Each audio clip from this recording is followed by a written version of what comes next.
TRAI का data मैं बोल रहा हूं, टीआरएआई का डेटा बताता है कि भारत में 125 करोड़ मोबाइल फोन यूजर हैं, जिसमें से 90% प्रीपेड प्लान के यूजर हैं। सर, आज मैं प्रीपेड प्लान के जो मोबाइल यूजर्स हैं उनकी ओर से दो समस्याएं उठाना चाहता हूं। सर, पहली समस्या है कि रिचार्ज खत्म होने के बाद आउटगोइंग के साथ साथ इनकमिंग कॉल का भी बंद होना। सर, जब प्रीपेड प्लान एक्सपायर होता है या मोबाइल रिचार्ज की वैलिडिटी खत्म होती है तो आपकी आवाज बंद कर दी जाती है। फोन मेरा, सिम कार्ड मेरा, नंबर मेरा।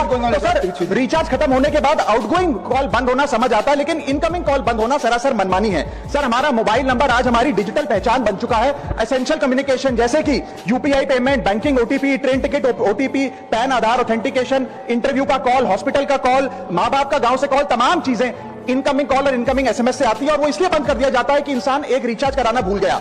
सर, इनकमिंग कॉल बंद करना is not stopping of a service, ये हमारे राइट टू कम्युनिकेशन को स्टॉप करने जैसा है। सर, जैसे आपका आधार कार्ड इसलिए एक्सपायर नहीं हो जाता कि आपने डिटेल अपडेट नहीं करी, या आपका बैंक का खाता इसलिए बंद नहीं हो जाता कि आपने मंथली डिपॉजिट जमा नहीं किया, या आपका वोटर आईडी इसलिए सस्पेंड नहीं हो जाता कि आप एक चुनाव में वोट डालना भूल गए। ठीक उसी तरह आपका मोबाइल नंबर इसलिए सस्पेंड और डीएक्टिवेट नहीं होना चाहिए कि आप एक रिचार्ज भूल गए। सर, मैं सदन में फ्री आउटगोइंग की मांग नहीं कर रहा, फ्री डेटा की मांग नहीं कर रहा, लेकिन इनकमिंग कॉल फैसिलिटी की गारंटी होनी चाहिए। मेरी 3 स्पेसिफिक मांग है। पहली, प्रीपेड मोबाइल कनेक्शन में इनकमिंग कॉल और इनकमिंग एसएमएस कम से कम 1 साल तक कंटिन्यू रहे, चलता रहे from the date of the last recharge, ताकि एसेंशियल कम्युनिकेशन चलती रहे। दूसरी, deactivation of the mobile number after 3 years. ऐसा ना हो कि आपका मोबाइल नंबर किसी को आपका मोबाइल नंबर बंद करके किसी और को अलॉट कर दिया जाए। कम से कम 3 साल का ग्रेस पीरियड देना चाहिए from the date of the last recharge. And third demand, mobile operator should introduce a low cost incoming only plan. वो लोग जो सिर्फ इनकमिंग के लिए फोन रखते हैं उनके लिए, जैसे कि 10 रुपए में 180 दिन की इनकमिंग कॉल की फैसिलिटी, इस प्रकार की